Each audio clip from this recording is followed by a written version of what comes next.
Let me guess. Campbell sent you here. He told you this was a control room for some kind of simulation. Got time for that story I promised you? Maybe another time then. Brace yourself, because this story will chill you to your very core. This all happened a long time ago, so I can't be too sure on the details. But our story takes place far to the west. There, right before there's nothing but open ground for miles, they say a terrible creature lives. They say that when night falls, you can hear his distant howls echo across the foothills for miles around. If you can hear those howls, then your time is almost up. The creature has spotted you. He grabs men, drags them away to his cave to devour them alive.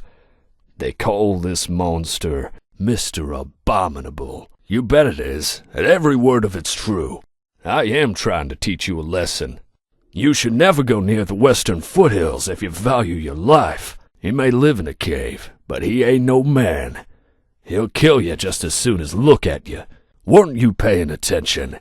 Mr. Abominable is a terrible, man-eating monster who lives in the western foothills. Let me tell you something.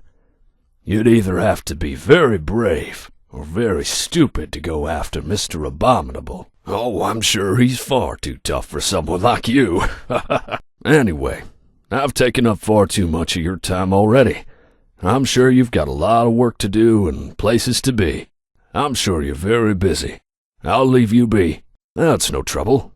Tell you what, I like you. You're welcome back any time. Oh, this is much more interesting than that.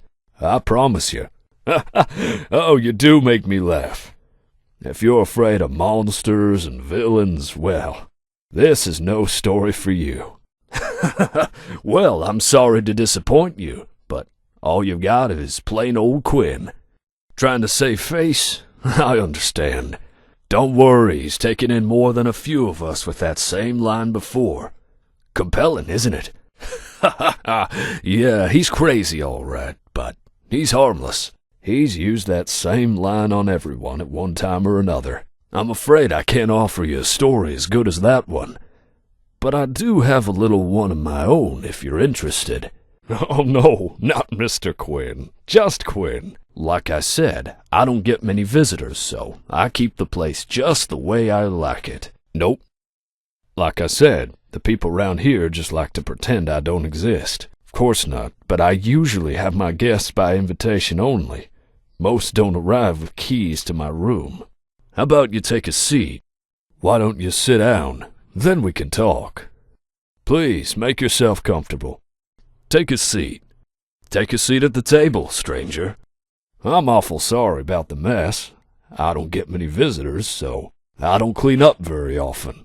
The others like to pretend I don't live here. The name's Quinn.